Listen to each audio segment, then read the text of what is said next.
Hedgerow is a great choice to create a natural barrier between us and surroundings.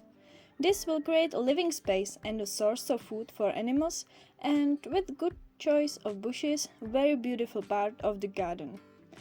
At the beginning of 2015, we chose native kind bushes to our landscape. It's mainly an edible hedge for animals, but we can also find a few bushes where we can also use the fruits. Our land is surrounded by fields on 3 sides and road on 1 side.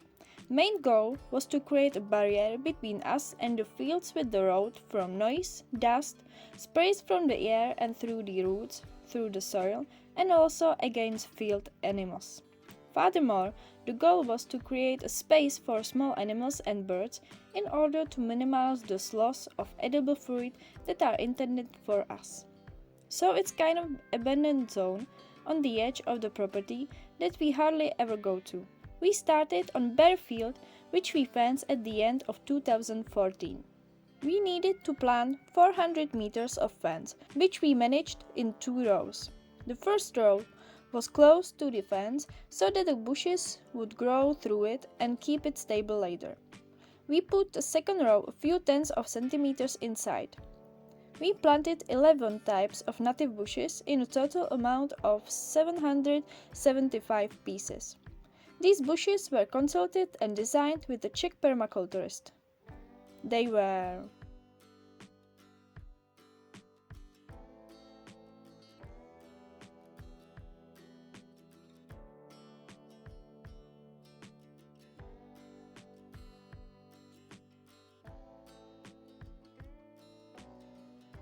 We assumed that some bushes would not take hold, and the assumption was that they would later reproduce by themselves and fill the resulting gaps.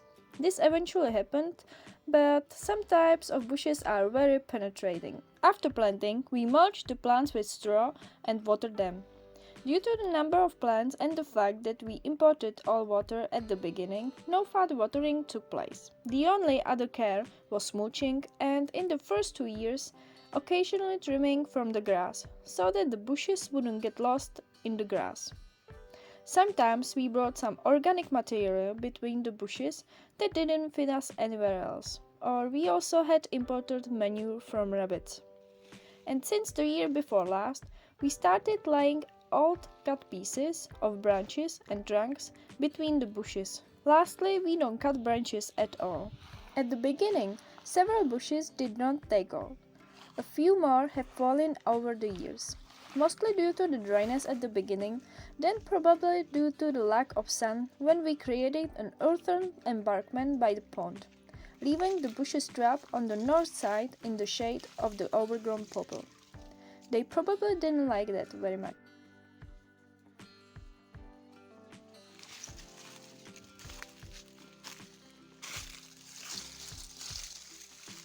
As I mentioned, we started in a bare field.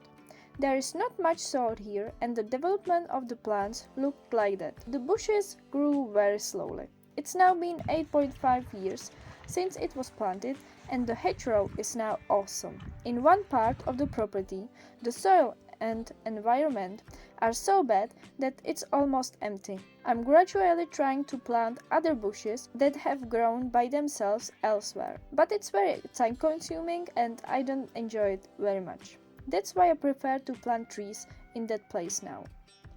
Edible hedges are often mentioned, so why don't we have one? It's very simple. There are fields around us. It's ecological field, but sprays are still used here even when minimally. So this hedgerow acts as a first line of defense.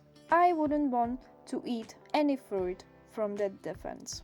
I have few observations that I feel good to share. Rosa rugosa bush needs free space around itself. If it's squeezed between other bushes that will outgrow it, it will not thrive or bear fruits at all. On the other hand, other bushes don't care. There are some types that grows faster than the others and quickly takes up a lot of space, pushing the others out a bit. Then there's prunus spinosa. It's a real weed and it reproduces perhaps the most that we have here. Expect that if you don't take care of the area, Other invasive plants will start to grow here, such as birch cherry, myrobalan, maple, and many others. Even an apple tree grew here, some kind of forest type because the apples were very miniature this year.